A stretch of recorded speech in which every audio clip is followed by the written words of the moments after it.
Have you ever felt like an amateur, lost in an arena of experts, or ranked your own intuition lower than the person teaching you? Unfortunately, many of us in the horse world are accustomed to blind adherence and giving away our power. In fact, many of us have even paid for this. This episode is about breaking that habit and reclaiming our permission to question every assumption.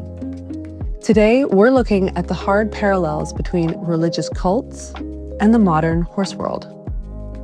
Sharon Madere joins us to share her story, from surviving an intense religious commune to becoming a leader in equine behavior science.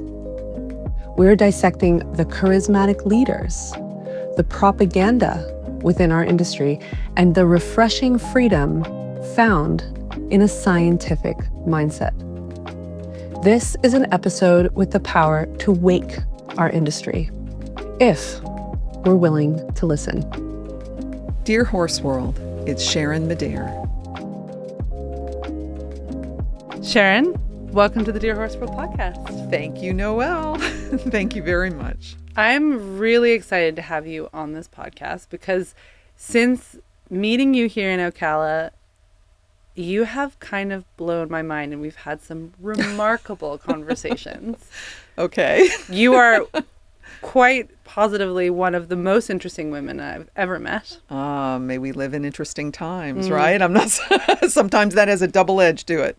It's true. So before there's so many, I'm so excited to talk because you have such an amazing and rich and interesting life. Why don't you introduce yourself to our community and to our listeners? Sure. A little bit about you and your background and what you do now with horses. Okay. Probably like every one of your listeners, horse crazy since, before I could walk or talk or anything. I often say, I think someday scientists will identify the human gene that is responsible for horse addiction. And then parents are going to want to go in and edit that gene out before their baby is born. Yeah. So why? I don't know. Nobody else in my family was into horses at all.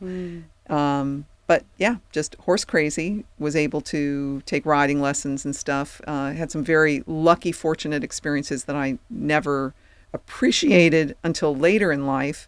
High-level rider, trainer who was using French classical methods and things like that. And horse has been a part of my life always. I'm in my mid-60s now. Mm-hmm. And my career after the cult, which I know we're going to talk about, was in animal behavior, primarily with dogs. And I had a company in that. Spent about 20 plus years with that. Yeah. Sold it. Was it Small Business Woman of the Year?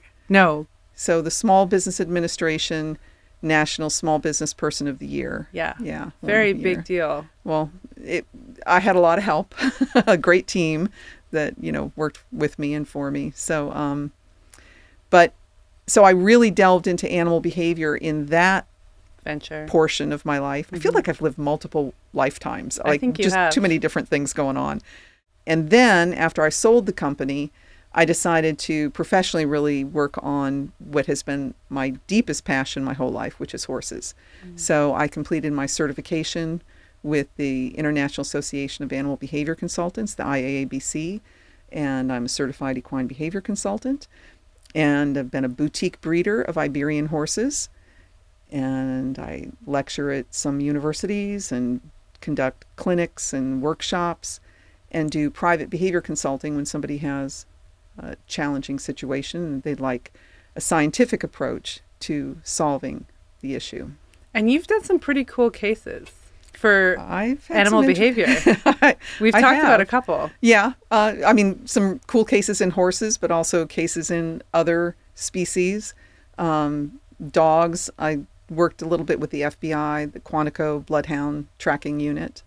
And down in Costa Rica, I did some work with one of the wildlife refuge places where they had animals that came in injured that they could not reintroduce to the wild. Mm-hmm. And so they're keeping them, so it's kind of like a sanctuary, but they've still got to manage and handle them and keep keepers safe. Mm-hmm. So did a little work with them helping them with their white-faced capuchin monkeys.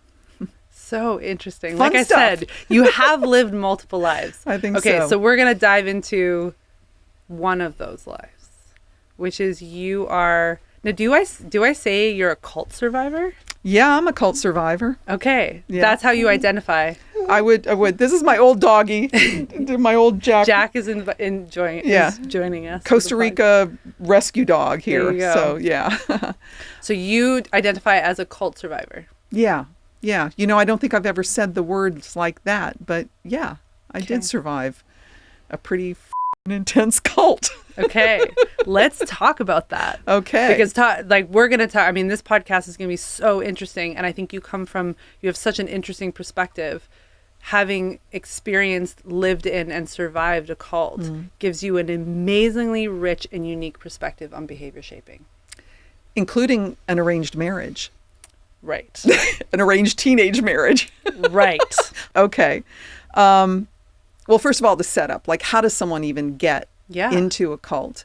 And there's a misperception that people that get duped into cults might just be not very intelligent or, and that's usually not the case.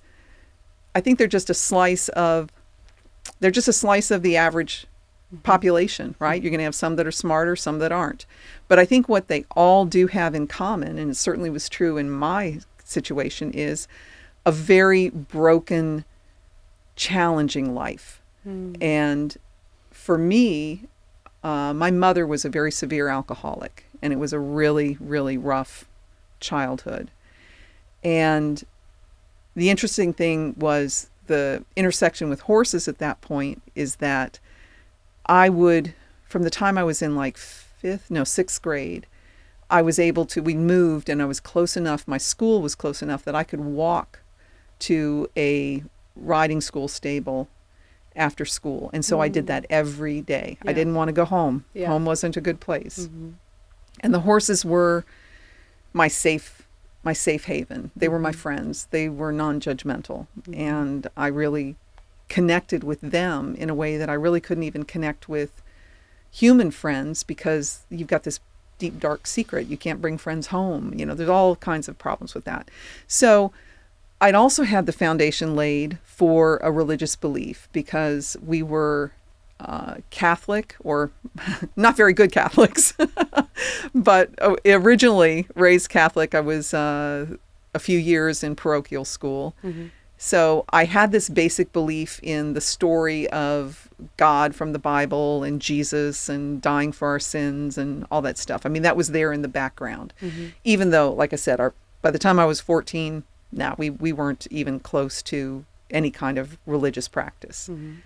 But what did happen, and this was in the early 70s, there was the whole Jesus people movement going on. The hippies, in fact, there's movies about it now and a few documentaries out there. So this came out of the 60s, the free love, drugs, and early 70s and everything, and then people getting dissatisfied with that and looking into Eastern religions and the Jesus story and all that sort of stuff. And so it was a big thing called the Jesus movement.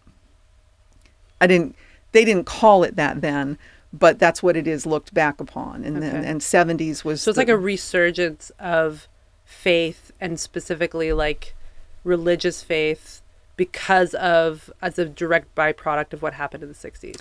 I think so, but also a push away from organized religion and churches. Like, it wasn't in this, it was young people, it was teenagers, it was 20-somethings, it was musicians, it was the hippie culture, it was being baptized in the Pacific Ocean. It was, cool. I mean, it was Okay. like, it was hippie, love, all things in common, like what are the good things that were attributed to Jesus. It was that kind of It's like stuff. Jesus Brotherly 2.0, love. following Jesus 2.0, but in like that era of right. free love. A resurgence of that. Yeah. Okay. And so there was this particular newish Christian in his early 20s. He was a musician. His name was Keith Green. And he was a very charismatic, dynamic, I mean, just larger than life kind of persona with the big frizzy hair and the beard and the jeans and sandals and the whole, I mean, he just basically looked like he stepped out of a movie stage. He's playing Jesus. Right. And he had become at the time they called it born again Christian. Okay. And he was, on steroids to convert the world. And through some weird, too much background, but weird chain of events, he wound up staying with another friend in our guest house when I was 14. And I was just primed for how he confronted my mother about her drinking, and he called that sin. And he said, God has the answers, and you following Jesus, and everything can be made whole and right and beautiful and everything. And again, from my brokenness, from my pain, it's like, oh, there's an answer. Yeah. There's a reason why life hurts. And this is the way for that pain to go away and to do the right thing and all this. So that was my introduction into what would be born again, charismatic Christianity. Again, nothing to do with the church at the time, but just out of this Jesus movement. Well, and when I think I'm like trying to put myself in that moment of time in your life where you're I remember when I was 14, of extremely impressionable and very defiant. I think biologically there's even a lot of evidence to show now, research to show that that's a time in which we actually evolutionarily push away from we push away from our parent figures, whatever those are, and we now have to find acceptance in our peers in order to then survive beyond the parental structure or the family structure. We need to individuate.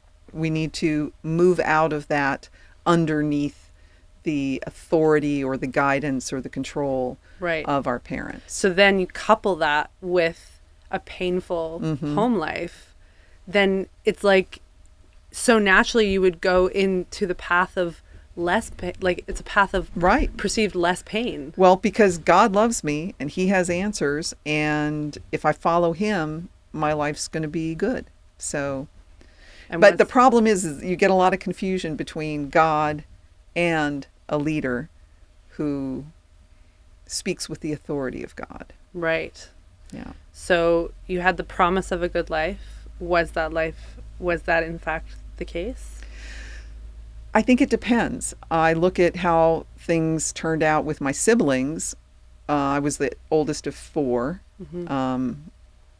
All 3 of my siblings, not so great lives. So on the one hand, it's like, okay, I went into this cult, which, by the way, at age 17, well, I graduated high school at 16. I had college credits already, and I had a full ride scholarship, and I went for like 6 months, and then I dropped out and went to California and joined the commune there, the cult commune. Wow. And then 6 months later, it relocated to Texas, because that's where all the good cults are, right? Texas. And was it good for me? I suppose in some ways there was some benefit, but it also was really messed up in a lot of ways, because the overall message there was everything in you is horrible and evil and wicked, and you have to disappear. You have to let God become everything. And the everything that you're supposed to be, of course, is being told to you by leaders who are interpreting the holy book for you of the Bible and conforming to not just the behaviors, but the thoughts. There's the pressure to believe exactly this way. Wow. Because it's not measured so much in how you behave, although that's definitely a big part of it, but you've also got to believe exactly right. Because if you don't believe exactly right, you're going to go to hell. And interestingly, we are the ones who have as close to the exactly right as anyone can have. And that is a hallmark. That's kind of a signature thing for cults and cult-like organizations, because there's this belief that the understanding that they have, the teachings that they have, the behavioral practices that they have, that those are the really right ones and everybody else is wrong. And that's, that happens in other ways of life too. I was going to say, so something that as you said that, I thought, oh, wow, because we see that in a part of the world that we're both really familiar with. So knowing what you know, okay, so the defining features of a cult are? Behavior is controlled. Okay. Information is controlled. You don't necessarily get access to information. There's usually a very charismatic leader. There's usually grave social consequences if you don't conform. If you try to leave, you usually are going to be completely ostracized or cut off or shunned. And so you begin to rely on the community. And even if you start in your mind questioning, it's too scary and you'd be too vulnerable to voice those questions because you would risk losing the connections and community that you have. So I'm going to ask a question that many people who are listening right now, I guarantee, are thinking in their mind as they're hearing your words. Knowing what you know and having experienced what you've experienced, do you see or do you experience cult-like behaviors in the horse world? Yes. And, we chatted a little bit before we started recording, and I'm recognizing, or I'm just thinking right now, I've mentioned that I've seen it in the whole spectrum of the horse world and in the animal training and behavior world. So, there was, to me, a very obvious example 20-ish, 15, whatever years ago with an organization that had high-profile leadership, charismatic, a great marketing machine, because a marketing message is important. Like in the cult I was in, Last Days Ministries with Keith Green, he had albums and concerts and a magazine that was printed. So there's propaganda, big propaganda. And, but again, in the horse world, that kind of a following where I think sometimes it can happen accidentally. I don't think somebody sets out to say, I want to be the ultimate guru, and everybody think that, but it happens. And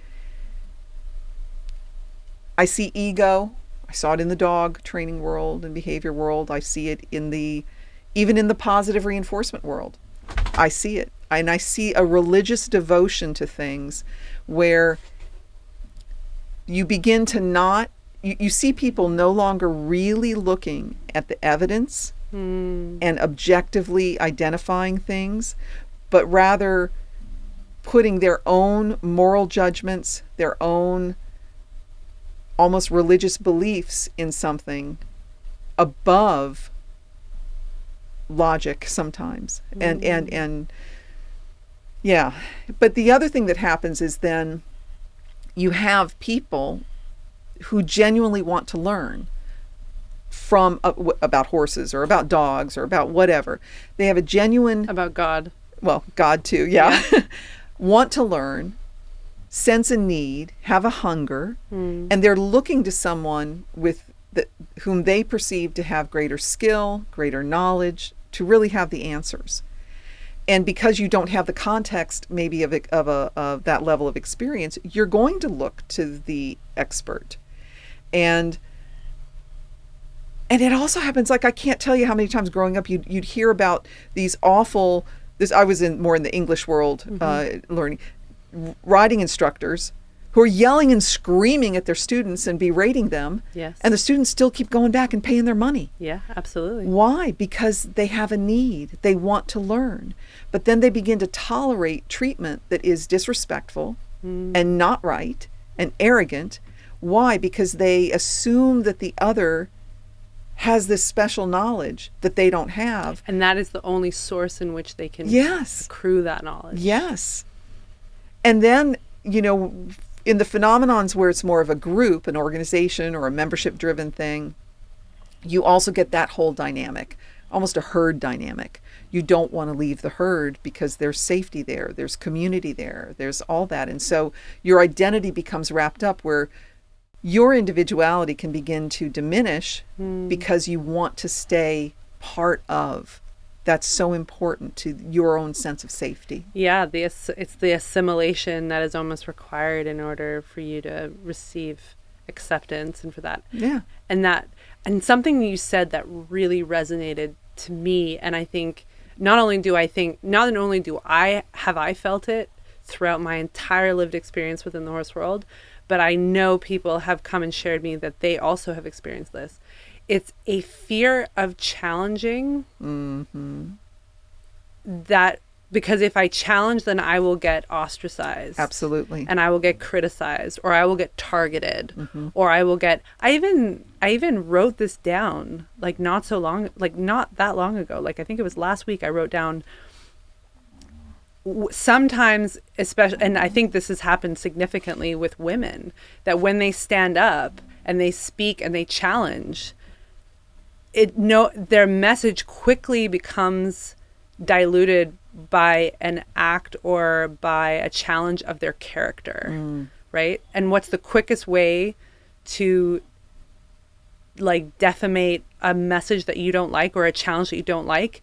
Character assassinate that person. Yes. Right? Yes. And so I've experienced both with myself and other people in the horse world who are terrified to speak up because they believe that they will be character assassinated by people that they deeply respect and they trust and they want to learn from.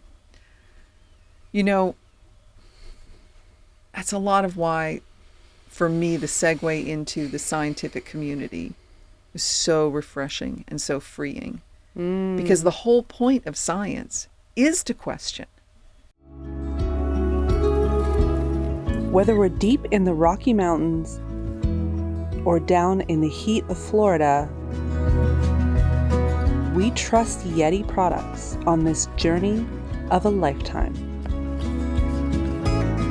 From the Roadie 48 cooler to the Yeti mugs you see right here in the studio, Yeti coolers and drinkware are built tough, smooth, and ready for anything the horse world has in store for us. They believe that they will be character assassinated by people that they deeply respect and they trust and they want to learn from. That's a lot of why, for me, the segue into the scientific community is so refreshing and so freeing. Because the whole point of science is to question every assumption. Someone says, well, this happens because of that. Does it? How do we know? How can we measure it? How can we find out? And if we have a wrong assumption, that doesn't mean that we're stupid or bad people. It just means this is our best guess at the moment, based on whatever evidence we have. But let's look a little deeper and let's see if we can find out if that's true, or if something else is true, or if it's a combination. And so to not be threatened by questioning, right? Yeah. Whether it was the one time in my, with my company, whether whatever we were doing at the moment, whether it was product development or marketing or whatever, or even when I'm doing workshops, it's like I say to people, question. There is no stupid question. And don't just take my word for it. If I say something or show you something or do something and it doesn't sit right with you, let's talk about it. Because I'm not married to, this is what I think and what I think is absolutely right. I'm committed to, I want to know. And I can only know if I question. So what are the two foundations that are different there? So when you build a foundation that you do not feel you can question, and this is maybe present within cult-like organizations, present within maybe specific organizations or movements within the horse world, and then you talk about a foundation that's more academic or research-based. When you talk about arriving at investigation in different mindsets, what's the difference in that foundation? I think that the mindset of I can have the power to question and I can have the power within myself to find an answer is very different than someone else has the answer and I need to conform, or someone else has the answer and who am I to question? I mean, you can question in different ways. I mean, there are out there and there are arrogant idiots out there. I mean, there's all of that, right? Yeah. But if we have within ourselves the idea that, you know, I can learn, I can develop skills, I don't have all the answers, but I also can have critical thinking. And if you don't question things, then you're not exercising critical thinking. You're just buying into whatever they're selling. You're just believing whatever the scripture of the day is.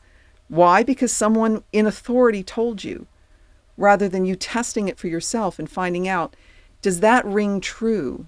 Does that resonate?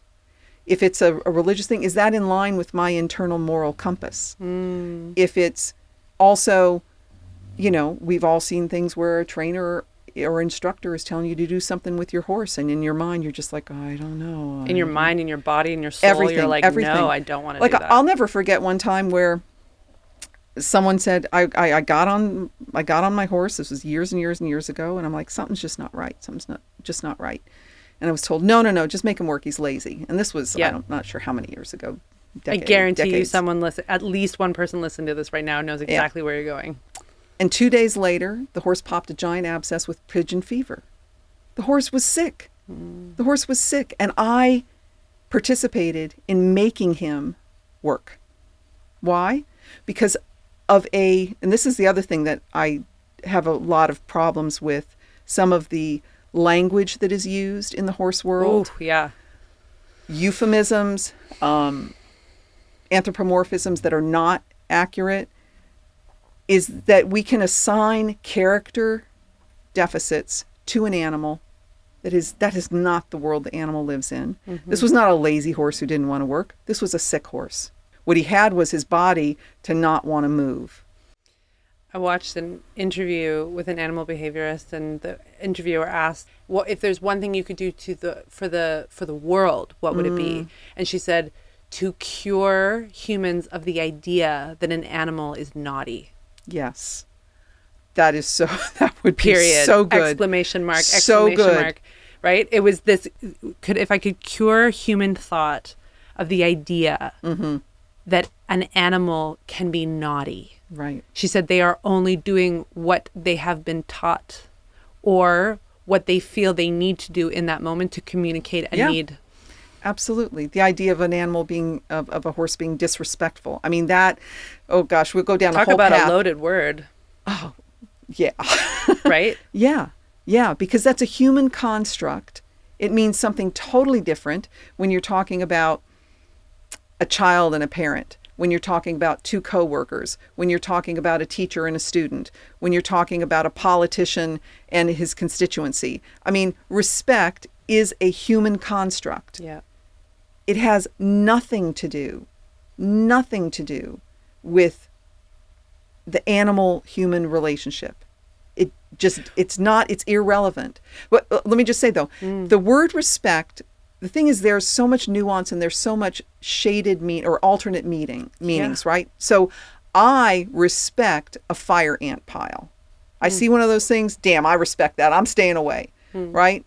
Certain parts of my fencing has a hot wire on it. My horses respect that. They've experienced it once. They're like, I don't need to do that anymore. Yeah. They're not terrified of it. When they get close to it, they're not saying, hey, look at me. I can get in your space. No, they're just like, hey, that's my boundary. Yeah. So I think sometimes boundaries are a better word than respect, because disrespect implies a moral failure. That's what we say in humans. Yeah. Right?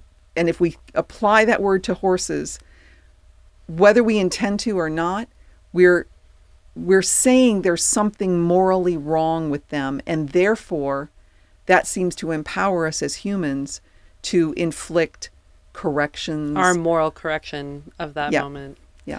Well, and I was thinking as you're speaking, there are two things that you said that really brought up something big in me, which is So when we use words like disrespect, I think as emotional creatures, and I love this difference that, people say we humans think that we are thinking creatures that sometimes feel, but we are in fact feeling creatures that sometimes think. I think that's great. Love it.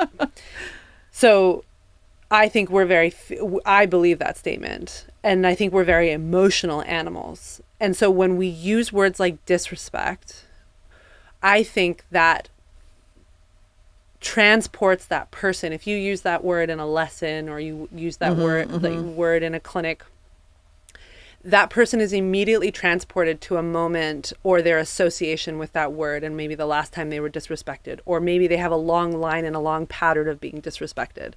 And so that person or being accused of being disrespected. Right. And what did my parent do to me when they said I was exactly. Yeah. So what happens is, not only does that word then completely remove that person from the present, which is a vital part. That's presence, I think, is one of the fundamental ingredients to good horsemanship.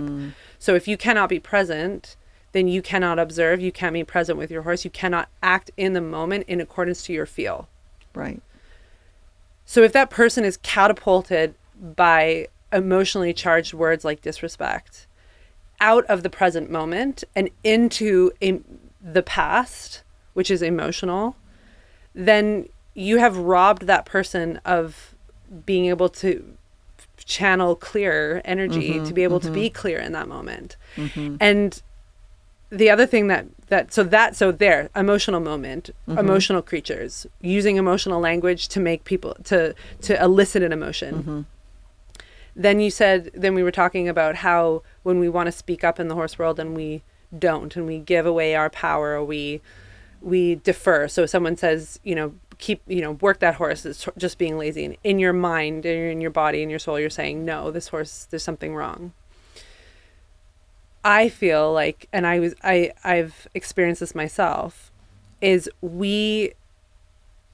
in that moment, I think it's a lack, and it can often be taught or shaped, but in that moment, we disregard our own feel Yes. and our own thought and our Yes. own intuition, because we rank it lower than the person who is teaching us. Totally. And that is such a parallel to these religious cult situations, because there are scriptures that say, in your flesh dwells no good thing. Your heart is deceitfully wicked above all else. So it's all about questioning and not trusting yourself. I mean, you are in a cult situation. You are taught to actively distrust yourself, to put your trust in the leader or the leaders or this mythical sky god or this book collection of writings from, that's what you're told to trust, not your own heart, not your own intuition. And that is a horrible thing to be robbed of. That's the sort of thing that gets someone like me at age 19 to agree to an arranged marriage. Why? Because I can't trust my heart. And if the leaders are saying that they're praying and they think this is what God wants, and I have said, well, I can't believe my own heart because it's evil, I'm going to have to trust God through them, you get into a situation like that. It's really fascinating to hear such a clear, distinct parallel correlation. And I never, till we spoke, I'd not drawn those two comparisons before. I'd seen and witnessed and been part of things that made me deeply uncomfortable. And I've certainly psychologically broken it down. But I have not seen it with such clarity until like this moment where I'm sitting there going, wow, yeah, the foundation is, it is a threat to the institution if we empower the individual. Yes. It is a vital, integral part of the institution that we empower the individual. Otherwise, it cannot function. A university must function with empowered individuals. Otherwise, research, classes, courses, nothing can take place, right? And it's mind-blowing when you think about it, that these behaviorally shaping environments are still present. Yeah. Euphemisms are another thing that really empower an organization to rob individuals of their autonomy and of their ability to critically think and to question. What's a euphemism? When you say euphemism. What do you mean? Give me an example. Okay.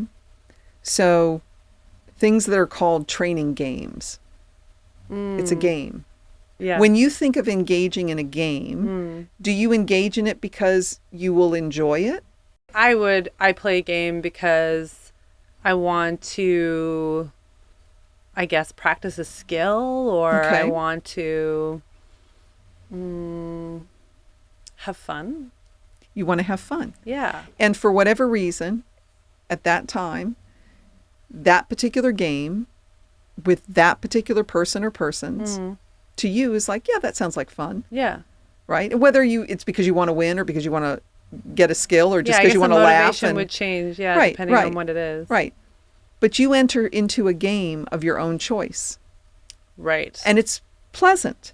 You don't enter into a game because you want someone to tell you you're a piece of crap. You don't enter into a game because you want someone to rough you up. You don't enter into a game because, yeah. it's like, oh, I hate this, but I'll do it anyway. No, you enter into a game because it's something you will enjoy, Yes. right? Yeah. So this is just a small example, but the minute you call something between you and your horse or you and your dog a game, you have now assumed that I'm doing it because it's going to be fun and my animal's going to have fun. Is the animal going to have fun? A lot of the things I see as, quote, games, not really that much fun for the horse. And does it? Yeah. And it does. And yeah, that's a good So now you question. can increase whatever, the pressure, like the horse isn't getting it. So what are we going to do? Usually we're going to get a little stronger and a little harder until they get it. It's not really a game. It's not a game. That's a euphemism. Right. It makes you think that it's fun for everybody. And maybe it is. Maybe certain horses are enjoying it. But I've seen a whole lot of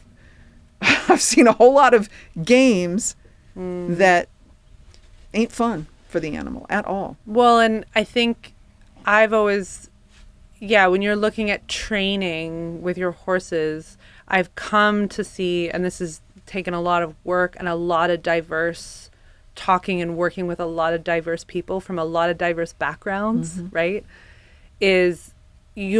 What we're trying to do is give our horses life skills or skills in order to function within the world that they, whether you want to talk about choice, they have a choice about being part of or not. Right? No, we have made that choice for them. Right. We've decided they don't have a choice to live in this human world. Right.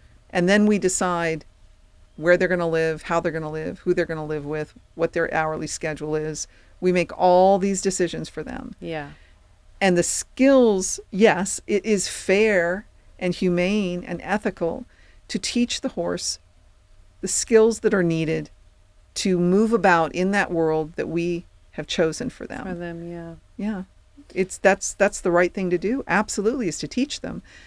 And then that comes down to what are the most effective ways of teaching and what are the most ethical and kind ways of teaching. And sometimes it's a blend. Sometimes you've got to be efficient and it might not seem as kind and soft. I'm not one who says everything is cookies and carrots. That's not what I say. But if I can get something done with a cookie or a carrot, why wouldn't I? Right. Before we kind of go into the 4 quadrants of behavior shaping, I do think there's actually one other thing that I'm really interested to hear your thoughts on. I've talked about this with a few people, and for all of those people who are listening who believe in the age of Aquarius and this spiritual, this energetic, back to the earth movement that's taking place, that is ever present in so many different industries. I think it is ever present in the horse industry. And one of the key elements of this movement, and it's so interesting that we're talking about cult movements, we're talking about social movements, cults that were birthed of social movements in the 60s and 70s, the horse world has been a byproduct of many movements, right? And I think there is a movement that's taking place right now, and it's multifaceted. There's a huge amount of questioning that is taking place about what we do, how we do it, the concept of social license. If riders, equestrians in the 70s if you had gone to them and talked to them and said, what is social license? They would have laughed at you and been like, what are you even talking about? Right. So we're in this amazingly potent moment within the horse world where everyone is questioning everything. And I think some are very overwhelmed with the amount of questions and probably the lack of answers. And I'm of the mind that we don't actually have to have all the answers right now. I think we have to just continue to be curious and be open to having conversations so that we can find the answers together. Yes. And I think in order for us to do that, and I'm interested in what you think about this, in order to do that, we must move away from the construct within the horse world that the individual is in some cases a moron. This is belief that like, oh, they're an amateur. Like I've always said, can we get rid of this concept of amateur and professional? Can we get rid of the dirty word amateur? Because I think this labeling of people within the horse world then strips them of their individual empowerment and their individual gifts. Well, that amateur professional distinction is an interesting one, because if you think about it, all that means is somebody took money. To be professional, all you did was take money. Right. Doesn't mean you did anything good. You know, Right. that's all it is. And I never thought of it like that. It's just that's that clear. that's it. It's just money. Right. And we've all seen people that don't know what the they're doing take money. Yeah. And we've seen people that don't take money who are amazing and exquisite. So it would be great if there was a different way of assessing skill and competency and insight versus, the amateur professional labels. Do you see a movement where you feel individuals are feeling more empowered than they did 20 years ago within the horse world? I do believe so. So back in the early 90s, when I was very active in the dog training and behavior world, that was when there was really the beginning of the movement to look at the science of learning, the science of behavior, growing emphasis on positive reinforcement, really understanding and working with training in a, not just a more humane way, but just a more elegant way to really precision and skill and finesse, and really looking at the animal's experience as a sentient being. What does this animal feel? What does this animal think? And how can we make the relationship between the dog and the human better? That was the dawning of that in the 1990s. And I feel really, really privileged to have been a part of my company, because we sponsored educational events for professionals, the veterinary behaviorists, the PhD CAB certified applied animal behaviorists, the dog training world within the clicker community. So folks like Dr. Ian Dunbar and Karen Pryor and Suzanne Hetz, and anyway, just kind of the who's who in the dog training world from these different spectrums, bringing together to help one another grow in skills and understanding, and then to bring that to the dog owning public, right? Because if you educate those professionals in that sense, who are then teaching others, that's how you really spread it. So there was a big movement. I mean, in the late 80s, you could go into a pet store. This is before there was Petco or PetSmart. You'd go in and you would see a rack of choke chains, like 4 feet wide, of choke chains. Wow. Because that was the prominent, most common collar I remember. that was used for dogs, Yep. right? And slowly, with the education and the effort of these varied disciplines, right? Because the veterinary behaviorists are very different than the PhD behaviorists, are very different than the marine mammal trainers, are very different than the lure trainers, are very different than the clicker trainers, the shelter workers, and all these stuff. But these groups coming together to say, hey, let's unite for the benefit of the dogs, really shifted the movement, shifted the understanding of the general public. And that was in the 90s. Like if you go look at a pet supply store now, you have a hard time finding choke chains. Yeah. Hard time finding them. That's true. But you will find things like head collars. Like one of the things my company did was the Gentle Leader head collar, which is like a halter for, similar to a halter for a horse, but it's for a dog. And we had another product called the Easy Walk harness, which is the front clip dog harness. Those ones, yeah. Right? So it's a redirection. Yep, exactly. So these were the things that you were trying to address a behavior problem. And there were tools like the choke chains, and we were able to gradually shift the dialogue, shift the understanding to say there's a better way. Training is the best, and there's other if you need equipment to help you, there's equipment that isn't as aversive to the animal. Fast forward now, oh my God, how many years ago was that? It's like 40 years ago. Wild. Positive reinforcement was very solid in the dog training world by the end of the 90s.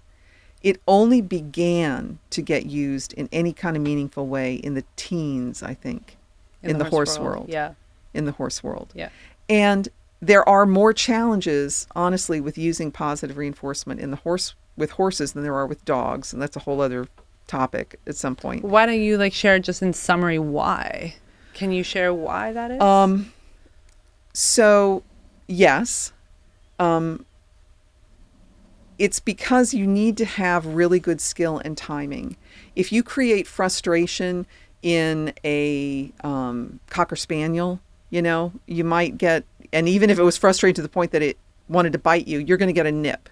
If you create frustration in a horse to the point that it's becoming aggressive because it's so frustrated, you can actually get really, really hurt. Right. So, level of consequences. Yes.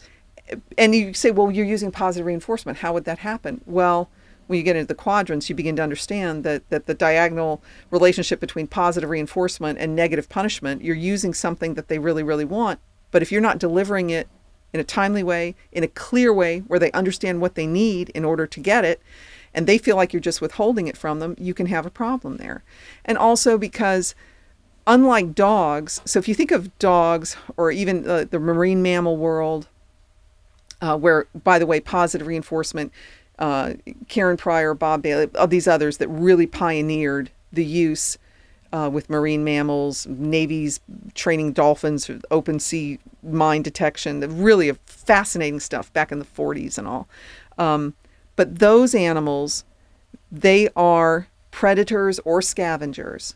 And so in food acquisition mode, they have a heightened physiological and emotional arousal. They need to expend energy to go find the food and catch it and chase it and, or defend it or whatever. So the arousal level is up. So if I'm working with a dog with food, or some other dogs, it's more effective to work with toys, but whatever, they're in this up aroused state. And that works to my benefit in the training and their engagement. Yes. They're But hyper-focused. Right. Because that's what they would be if they were searching for food. Yes.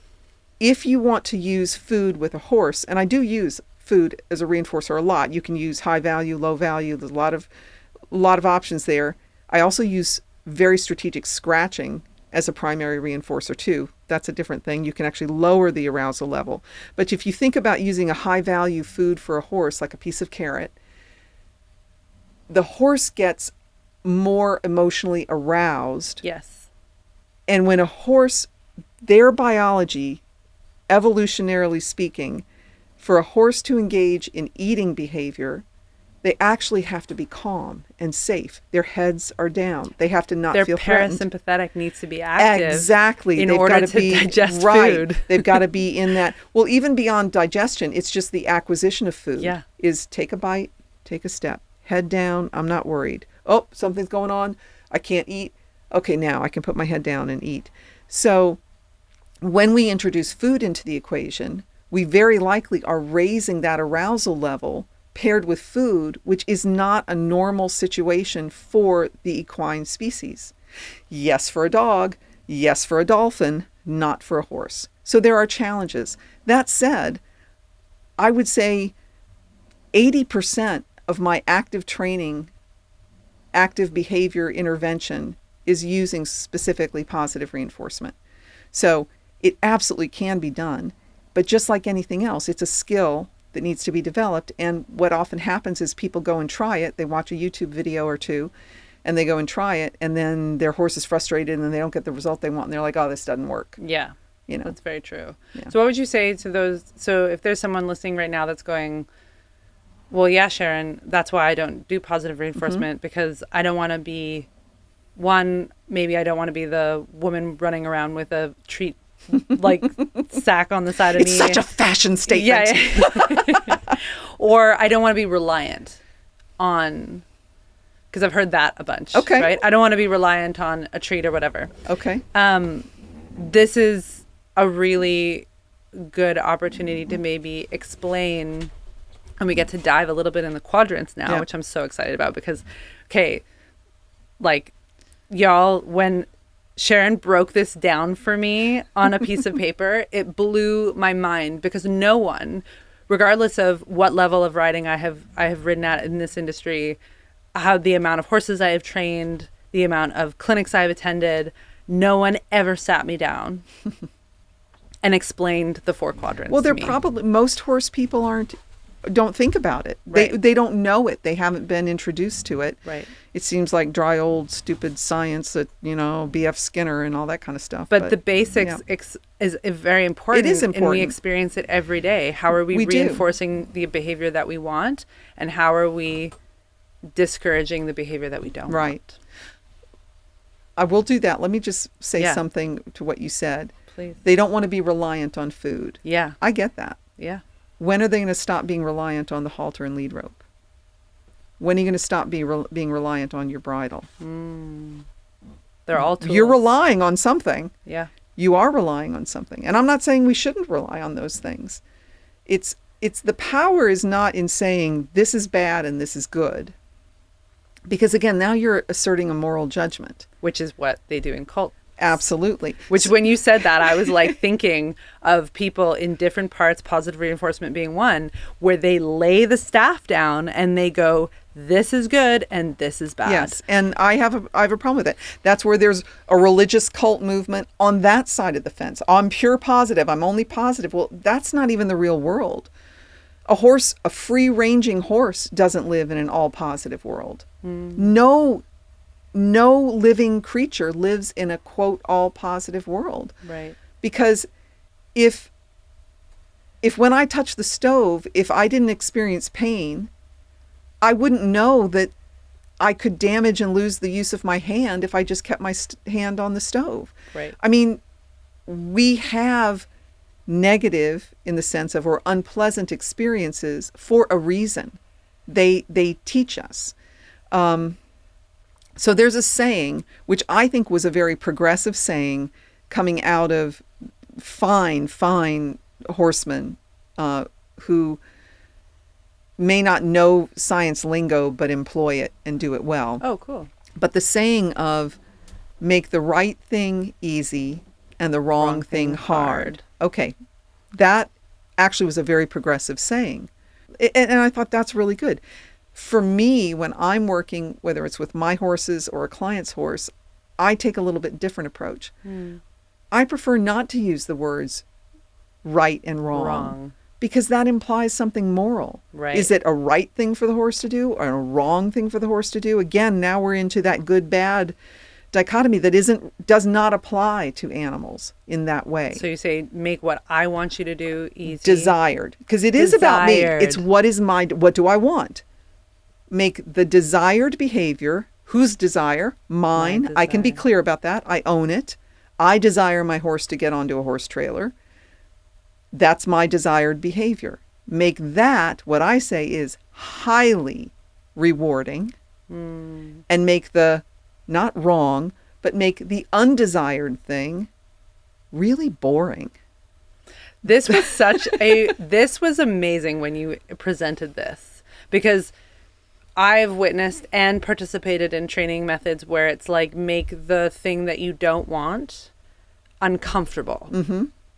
And not extremely uncomfortable, but not as comfortable as the thing that is desired. Right. But what I loved, you presented this completely new notion, which is make it boring. Make it boring. So what I do if I'm working with a horse that has had trailer loading difficulties, because when I'm working with our colts, our babies, I mean, they just learn to walk right on and we don't have any issues. So when you're doing some remedial work, the horse hesitates or stops at the ramp or whatever, what I do is let them come up to the ramp or onto it with a couple feet or whatever, as close as they are willing to do, without me pushing, without me prodding, without anybody behind them. Find that place that they're comfortable. And then I do what I call rapid fire reinforcement, which is like a machine gun effect. And I am somebody with a little pouch with my little pieces of carrot. Me too. And I will just, that's my marker, is a tongue pop. Mark, reinforce. Mark, reinforce. So it's reinforce. 4, 5, 6 times. A whole bunch of them right in a row. And the horse is going, oh my God, this is great. Oh my God, this is great. And they don't have to do anything. They're just standing there. And then I stop and I ask them to back up a few feet away. And then we just stand there. No, I don't let them eat grass. If they wanted to eat grass, no, we're just standing here. Sorry, we're just standing here. And then I wait, 10 seconds, whatever. And then I invite them forward again to whatever place they are comfortable. And then I rapid fire again. And then we back off and so you do that a few times. And within a few repetitions, you just happen to walk a little bit further before you give your first mark. And all of a sudden there's 2 feet on the ramp. Right. We make a big deal out of that. We back off. And I might do that. And I like, as someone who has come to really appreciate the nuances of behavior shaping, I love that you back up. That's I don't know if everyone who's listening is really recognizing that's a very important component to this sequence. I'm asking the horse to move off before they have reached the point of, I can't handle this anymore. Yeah. It's like, no, this was all good. Now we back off. Yeah. And it's not a punishing back off. It's just asking. So clearly the horse has to know how to take a step backwards before you're doing this. I mean, there's a few things they have to know and be educated on ahead of time. But the contrast between, wow, when I'm over there and I got a couple feet in the trailer, it's Carrot City. Yeah. And, when I'm here, this is just, and pretty soon, when I know they've really got it, is when they start pulling me towards the trailer. And they do. You'll see them start, like, I'll be standing there holding the rope loose and they'll just start walking on themselves. They're like, I want to go back there. That's the good place. I make the desired behavior, what I desire, highly rewarding for them. And interesting, like engaging, right? Yeah, that's like, they want it. They get chemical, there's like the chemistry, if you want to talk about the chemistry, you want to talk about... Well, it's what they like. Right. We do what we do to get more of what we like, less of what we don't like. And that's the operant conditioning. That's the making a conscious choice to do something. There's a whole other thing of classical conditioning, which is emotional associations that are not conscious choices, but they're a conditioned response. And I think you and I, we're going to talk later and do that another time. That'll be another talk, everyone. We'll let you know when that's going to be available. But we do what we do to get more of what we like, less of what we don't like. That's horses, that's dogs, that's people, that's every living creature with a brain. I want more of what I like, less of what I don't like.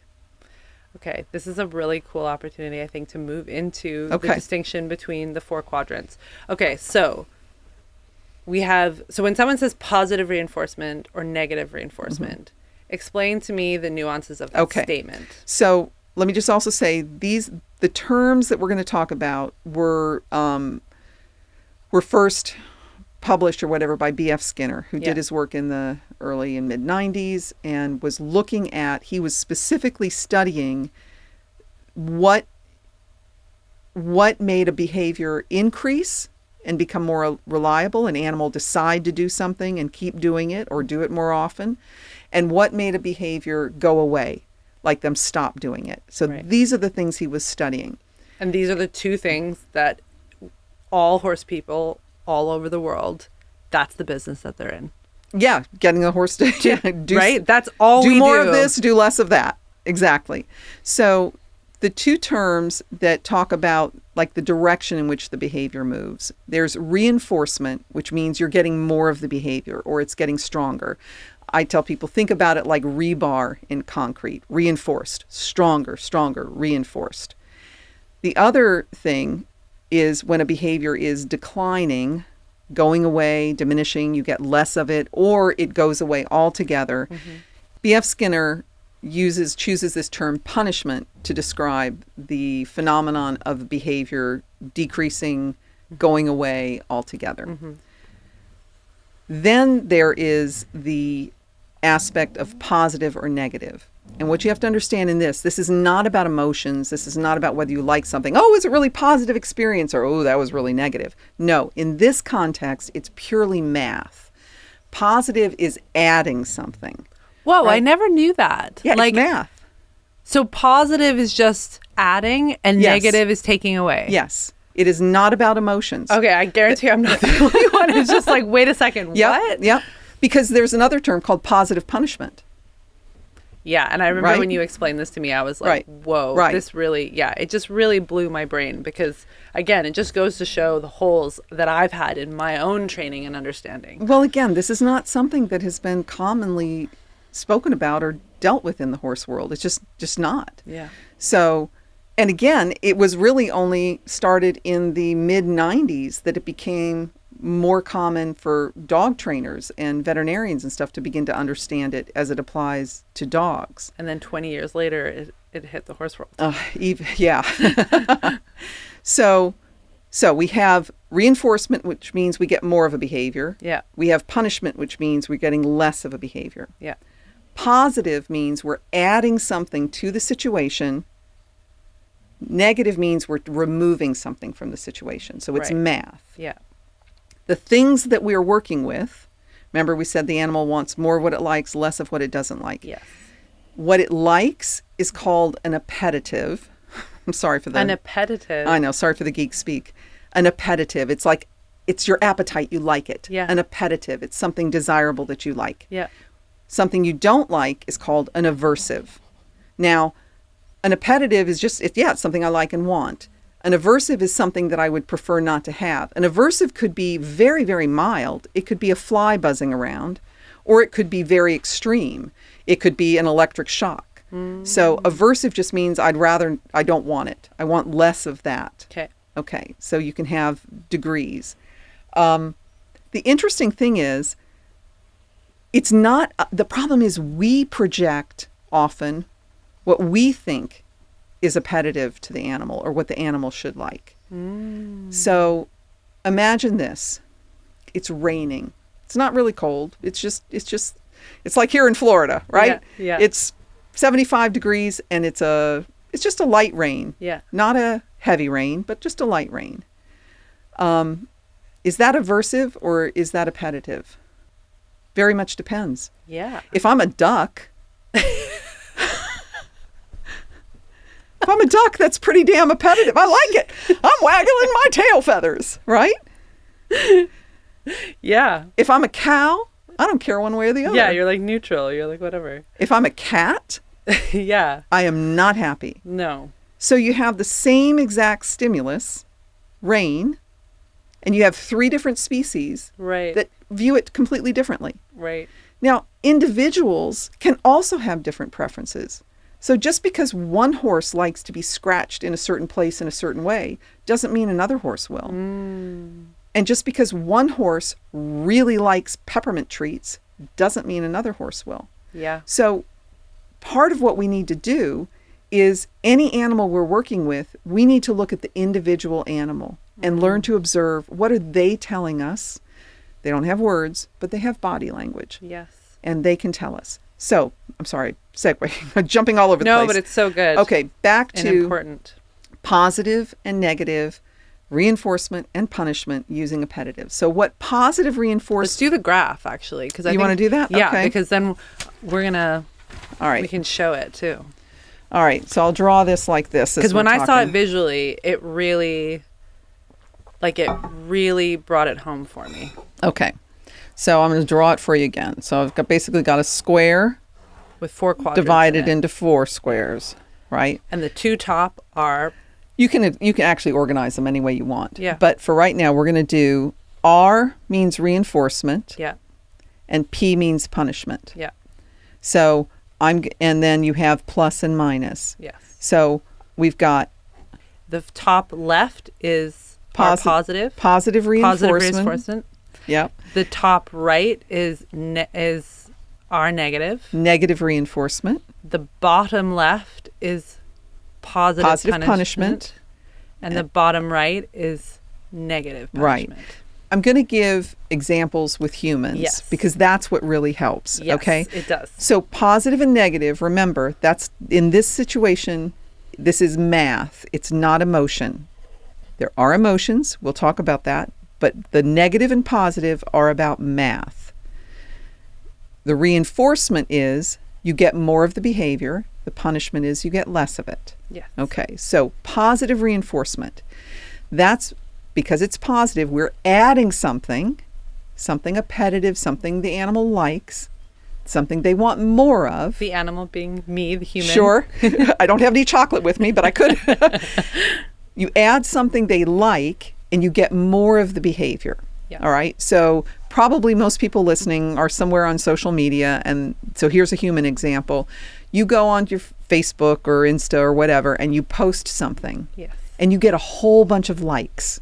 And like comments and shares. Yeah. Something that you did in that post, like just blew up. Yeah.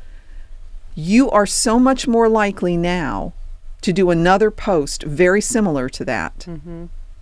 Why? Because you like being liked, Yes. right? That's called white hat motivators in gamification theory. Okay. We actually are gamified in our social media, but that's another All right. podcast. Boy, that's beyond me. That's above my pay grade. Yeah. Okay. So positive reinforcement, Mm-hmm.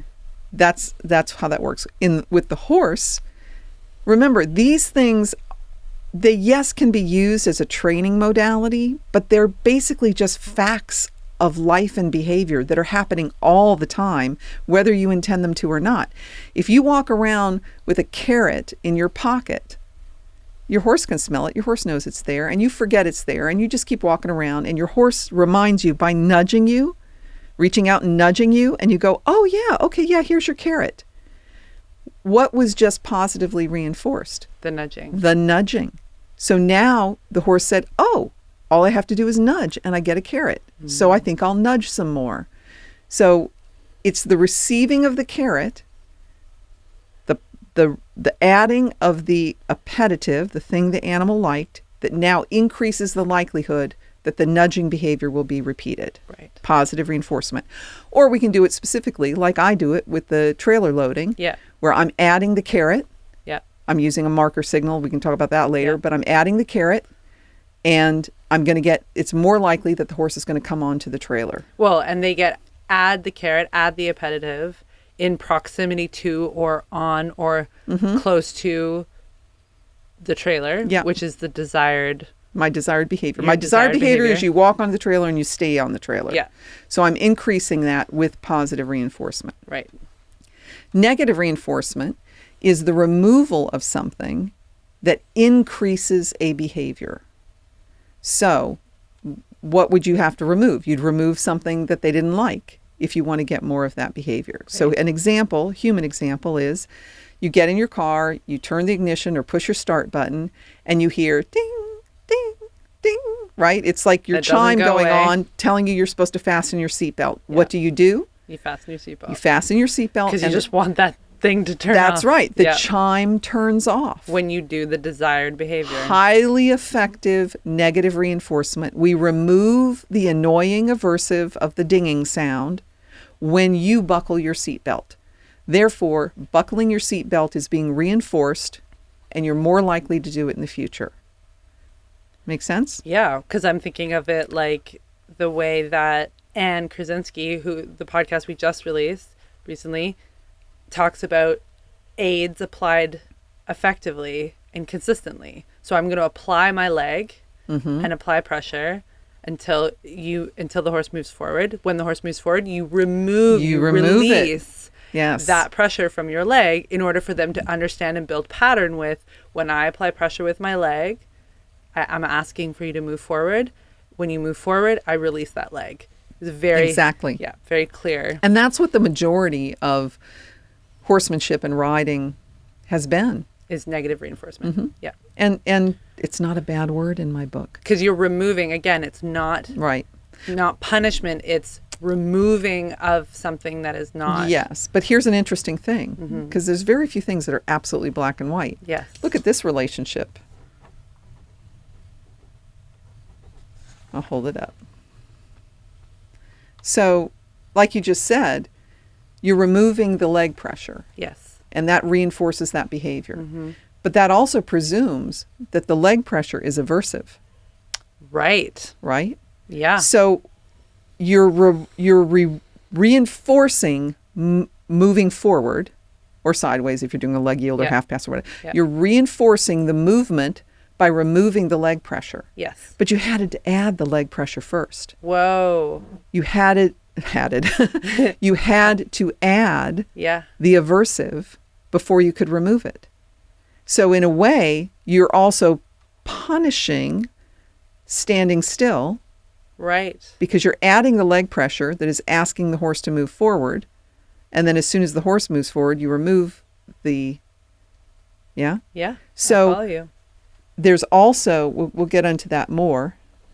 And again, if we're talking about a mild aversive or an annoyance, there's usually not like fear or panic or distress or well-being issues involved. But we have to recognize that to use negative reinforcement, you are using an aversive, right? Yeah. Okay. Next, we'll look at positive punishment, since we just talked about it. Yeah. That is the adding something that then makes a behavior very unlikely. I mentioned the fire ants before, right? Yeah. The boundary. That's a great example. Yeah. And if you're in Florida, you've ever stepped in them, you know you're going to stay away from those. So if I step in a fire ant pile and I get stung, that's an aversive. It was added to, the stings were added to as a result of my behavior. What am I likely to do? Not step on a fire That's ant. right. I am now likely to avoid stepping on fire ant. So the stronger the aversive, the more likely it is to have been perceived by the biological unit and systems as life-threatening or injurious. So if I experience something that is really painful, my nervous system, my brain says, avoid that at all costs. That's why if you've had a really traumatic experience, you can remember it down to the detail. Right? Because if I walked under a tree and a leopard jumped down and grabbed me and I somehow escaped, I remember that. And I am going to avoid walking under trees probably for the rest of my life. Because it's about survival. Well, and that's how you and I are sitting here today, right? It's because our ancestors learned to avoid the trees. Right. And they learned quickly and they heeded quickly and they taught their offspring quickly. And that's evolution. And it's also something often referred to as single event learning.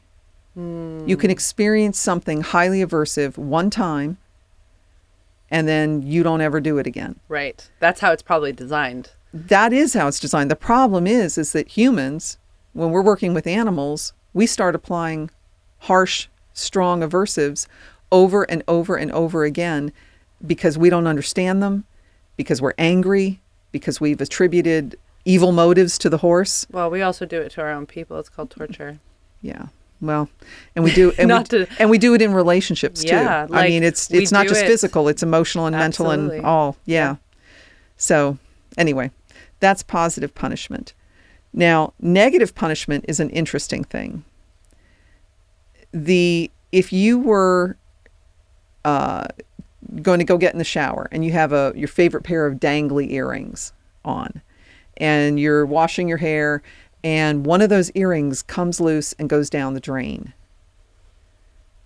That, if from that you decide, I'm never going to shower with dangly earrings again, then showering with dangling earrings has been negatively punished because the removal of something you like means I'm not going to do that behavior anymore. Right. Like the loss of it. And it's why we become, would you say that that's also why we become more conscientious or like more thoughtful or in some cases hypervigilant for some of us, right? If you've lost something. So if you've lost something and it was really painful, then you shape, your behavior is shaped as a human to avoid those situations in the future, which is why, you know, like there's situations where people, like, I can think of an example where someone had like an appliance erupt in flames because it was left on and it was like, right? And so now they check plugs like all the time. That's where hypervigilance becomes present in human behavior, right? Yep. Because that experience is so shaping. Emotionally relevant.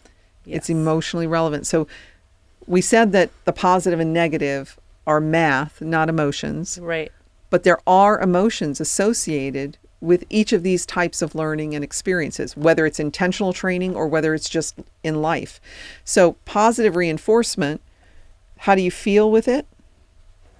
You feel happy. It makes you feel good. Yeah. You got something you liked. It's pleasant. Yes. Negative reinforcement is when, like, think about when that chime turns off in the car. How do you feel? Relief. Yeah. Is it like a really strong relief?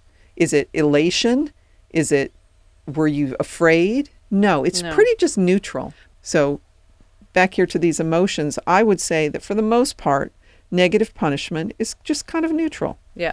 It's not greatly, strongly, assuming it's within reason, the intensity of the aversive that's being removed. With negative punishment, like if you think about how you felt when you lost those earrings, you probably felt a little angry. You probably felt frustrated. Oh, I can think of moments where this happened to me. I felt pretty upset about them. You might be very, very sad. Yeah. So you might be angry. You might be sad. Yeah. So depending on the intensity of the situation, you could have frustration, anger, sadness, fear. You could be afraid. Yeah. Right? So I'm thinking of children fear, when they lose something. Anger, frustration. The repercussions of losing something with their parents. Now, when you stepped in that fire ant pile, how did you feel? Not great. Emotionally, right? Yeah. You felt angry. You might have yelled. You might feel really afraid. Yeah. Really, really afraid. That's not a happy emotion. Yeah. Here, it might be more frustration than anything else on the negative punishment. But by the time you get to positive punishment and you're receiving something that you really, really don't like, those aren't happy emotions. No. The beauty for me in understanding these quadrants, understanding not only the application of something and how it will move the behavior, is when I also understand what the emotions are involved in it, I can make a decision. I can train something. I could train something or eliminate something in a variety of different ways. And I can think about, what do I want the horse to feel in this situation? I heard on one of your podcasts, they were referring to the trust account. And I can't remember now if it was Karen Pryor or Susan Friedman or who first actually introduced that 30 years ago with a different species. But it is about building all those pleasant interactions, positive in that sense, interactions, so that if I have to make a withdrawal, it's okay. We're okay. Amazing. I know that I have felt so empowered and individually empowered in understanding the distinction. And because I believe and am trying personally to become more adept is that the right word? Yeah, adapt. Thank you. In these different elements of behavior shaping with our horses. Understanding it and being explained from this pure scientific, research-backed, academic aspect of things has been incredibly enriching for me. Cool. And I really hope it has been for our listeners as well. I hope so too. And all this stuff, is the people have gone before us to do the research, to teach us. So it's a learning journey that should never stop, and we got to keep questioning for sure. Amen. Amen, sister. Well, thank you so much for coming on the podcast, Sharon. You're welcome. I just so enjoy talking to you all the time. It's just been really fun. I'm looking forward to more of it. Oh, and you had said you wanted me to mention my best friend, who also wound up in that cult as a teenager, she and I, a couple of years ago, started a podcast. It's called Feet of Clay, Confessions of the Cult Sisters. So we'll include a link in the show notes so that everyone can check Sharon and her co-host out. They do the podcast, and I'm really excited to dive into it myself. It's got some crazy stuff. Yeah, watch this space though, because Sharon and I are going to dive deeper into behavior shaping, and I'm really excited to start to really demystify a lot of what we do with horses every day. I really look forward to it. Thank you so much for this conversation, Noelle. It's been a lot of fun. Thank you, Yeti, for supporting us on this journey of a lifetime as we traverse the heart of the horse world.